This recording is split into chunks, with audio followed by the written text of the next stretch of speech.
করে, এটাও তাদের অন্তত জবাবদিহিতার জায়গা থেকে আপনারা জবাবদিহিতা করবেন, সেই জায়গাগুলোতে করবো।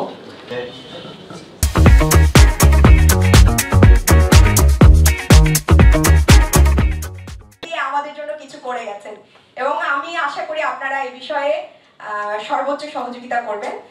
গুরুত্ব দিবেন মেডিকেল লজিস্টিক্সের পিছনে কিছুটা হলেও হেলথের বাজেটের এবং সময়ের সব রিসোর্সের অ্যাটলিস্ট 30% সব আপনারা দেন। এই মেডিকেল কলেজের প্রিন্সিপাল ছিলাম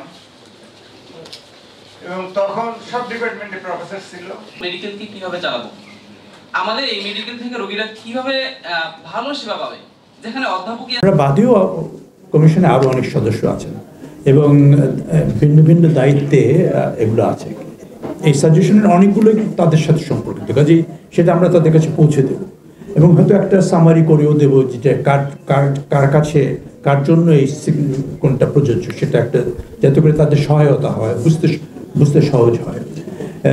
অনেক কথার মধ্যে যে সমস্ত জিনিস এসছে সেগুলো তো খুবই এমন না যে কেউ আমরা জানি না বা আপনারাও জানেন না, সমস্যাটা জানা এবং বড় সমস্যা যেগুলো তো আছে, মানে হিউম্যান রিসোর্সের এক বড় সমস্যা ম্যাল ডিস্ট্রিবিউশন, ঠিকমতো জায়গায় নাই, যেখানে আছে সেখানে প্রয়োজনের অতিরিক্ত আছে, যেখানে প্রয়োজন আছে সেখানে নেই।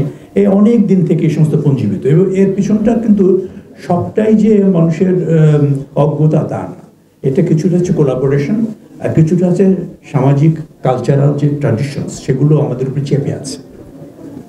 একদিনে আমরা মুক্তি পাবো এটা মনে করার কোনো কারণ নেই, তবে তত্ত্বাবধায়ক সরকার বা বর্তমান যে আপনার অন্তর্বর্তীকালীন সরকার, এর সুবিধা হচ্ছে এই যে এর কোনো অব্লিগেশন নাই টু আপনার সাচ প্রেশার গ্রুপস। ইচ্ছা করলে তারা এই প্রেশার গ্রুপের চাপ থেকে বেরিয়ে আসতে পারে, কিন্তু পারছেন না।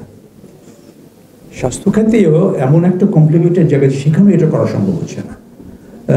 আমি এক্সাম্পল দিলাম না, কিন্তু এক্সাম্পলগুলো আপনারা দেখেন, জানা আছে। তো এইভাবে কি চলবে? চলবে না। এই সমাজ, এই দেশ অচল হয়ে যাবে যদি এই পথে আমরা চলি, এবং আমাদের কিছু না করা এটা ইজ নো অপশন। আমরা কেউ সময় হলে পালিয়ে যাব, নো অপশন, কোনো অপশন নেই। Things have to be done এবং এটা করার বেস্ট সময় হয়েছে এখন। তো আপনাদের সহযোগিতার জন্য ধন্যবাদ।